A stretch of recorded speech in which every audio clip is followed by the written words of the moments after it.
ये प्लांट एक lucky plant है, ऐसा लोग मानते हैं। लोगों का मानना है कि इसको घर पर रखने से किस्मत चमकती है, घर में पॉजिटिविटी आती है। थोड़ी सी स्पेस भी हो तो इसको घर पर आप रख सकते हैं। मेरा नाम है शाहजहान, मैं हूँ वॉइस ऑफ गार्डनिंग से।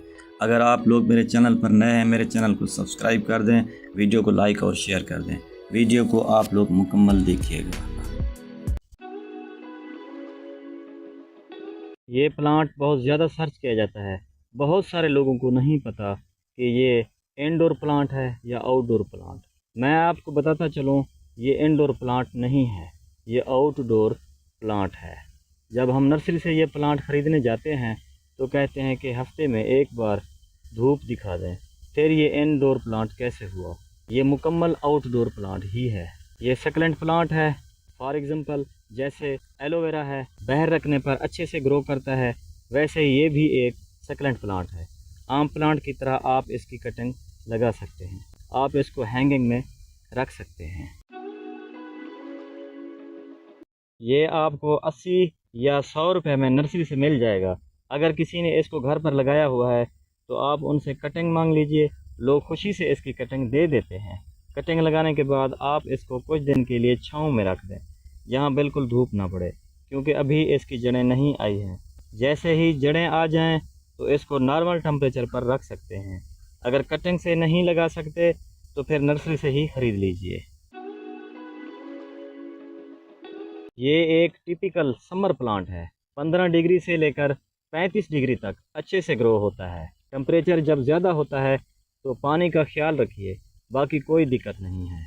जैसे ही बाहर का मौसम आए इसकी कटिंग कर दीजिए, ये फिर से ग्रोथ शुरू कर देगा। ये एक यूनिक प्लांट है, इसको आप किसी भी पॉट में लगा सकते हैं। पॉट बड़ा हो या छोटा, कोई भी पॉट हो चलेगा। अगर आप इसको घर में कमरे में रखोगे तो ये प्लांट ख़राब हो जाएगा। इसको कम से कम 3 या 4 घंटे की धूप आनी चाहिए, अच्छे से ग्रो करेगा। अगर आपके यहाँ हाइब्रिड वैरायटी है तो इसको शेड के नीचे रखें, या फिर अर्ली मॉर्निंग की धूप लगनी चाहिए। तेज़ धूप पे इस पर कलर नहीं आएंगे। ये एक सक्लेंट प्लांट है। इसकी पत्ती तोड़कर चेक करें कि मॉइस्चर है, अगर है तो फिर ज़्यादा पानी ना दें।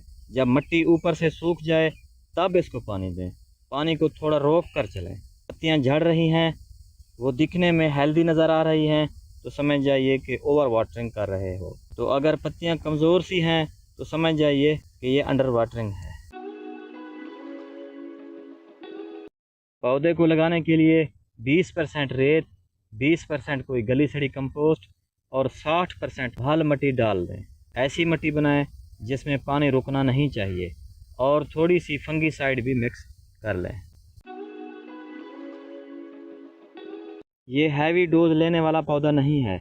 अगर इसकी ग्रोथ रुक गई है तो महीने में एक बार इसको फर्टिलाइज़र अप्लाई करें। कोई भी लिक्विड फर्टिलाइज़र दे सकते हो, जैसा कि ओनियन पील, काउडंग कंपोस्ट दे सकते हैं, वर्मी कंपोस्ट दे सकते हैं। मौसम ठीक है तो मस्टर्ड केक भी दे सकते हैं। इस प्लांट पर कोई इंसेक्ट नहीं लगते। अलबत्ता अगर आपके गार्डन में मिली बग है तो वो लग सकता है, तो उसके लिए आप वाटर सॉल्युबल नीम ऑयल लीजिए और उसका स्प्रे कीजिए। नीम ऑयल का वीडियो मेरे चैनल पर मौजूद है। ये वीडियो देखकर आसानी के साथ आप घर पर नीम ऑयल तैयार कर सकते हैं। उस वीडियो का लिंक डिस्क्रिप्शन में मौजूद है।